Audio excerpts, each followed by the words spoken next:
Hi, I'm Scott. Welcome to Goldwing Docs. Today we're going to talk about one of the most common electrical failures in four-cylinder Goldwings and what I did about it. Coming up.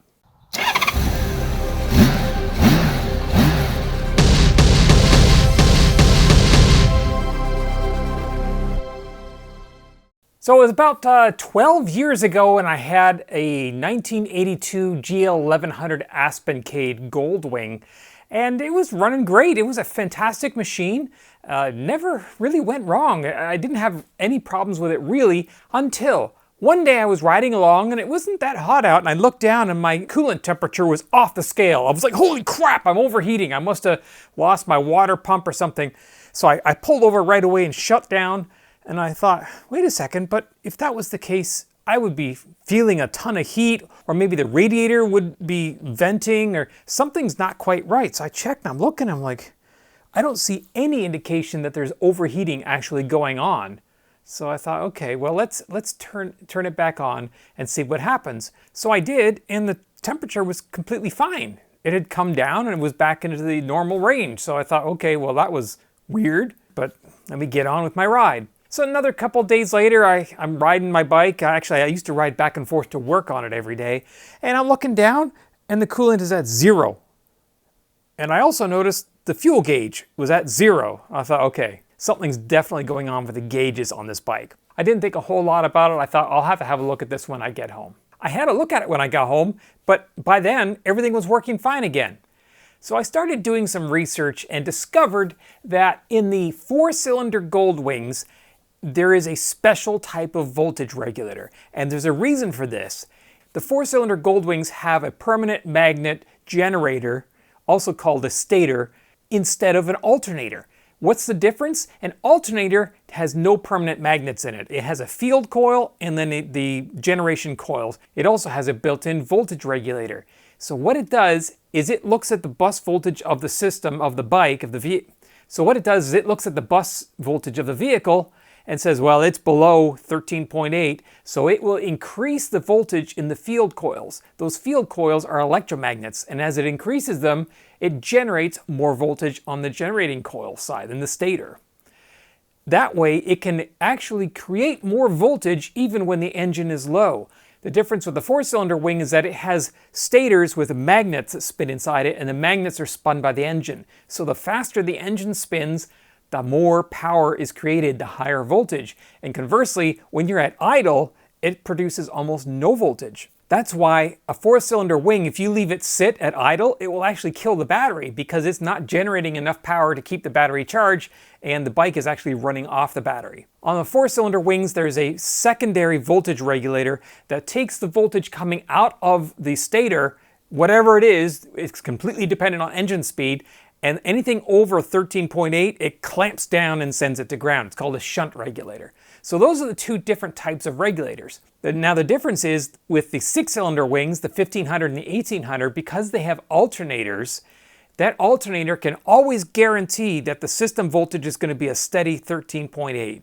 Whereas on the four-cylinder wings, who knows? It depends on what the engine RPM is as to what the bus voltage is going to be. So all the stuff on the Goldwing, the four-cylinder Goldwings, like the coils and the charging system, all have to be able to operate at a wide variety of voltages. However, when you have meters, those depend on a set voltage, a known voltage, to show what their value is. So how do you get meters showing accurate values when the voltage of the bus driving them is wildly inaccurate and changes at any time? Well, the way you do that is with another voltage regulator. They can't put a 12-volt regulator in there because the incoming voltage might be less than 12 volts. So what they did is they put a 7-volt regulator. The voltage of the system should never get below 7 volts. So a regulator can bring a voltage down, but it can't boost it above what's already there. So as long as we have over 7 volts, which we'll always have, that means that what comes out of the 7-volt regulator will always be a constant 7 volts regardless. So those meters, the fuel and the coolant, run off that 7-volt regulator. It's a constant voltage that never changes. That way the sensors can change and we always have a known reference for those needles to move. So what happens is that regulator goes bad.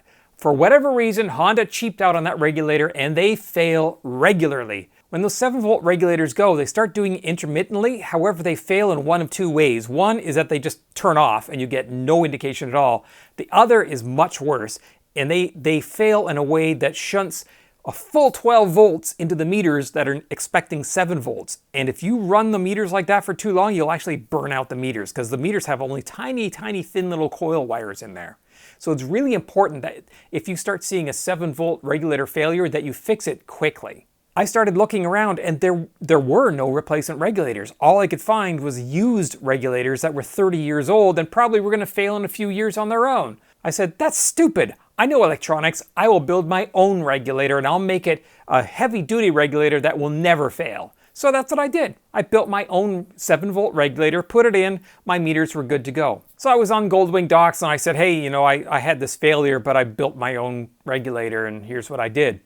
And I had about 20 people say, hey, mine's dead as well. Can you build me one as well? I thought, oh, okay, well, you know, I'll sit down and I'll build 20 of these things and I'll charge whatever it costs to build them, and so be it. So I did it.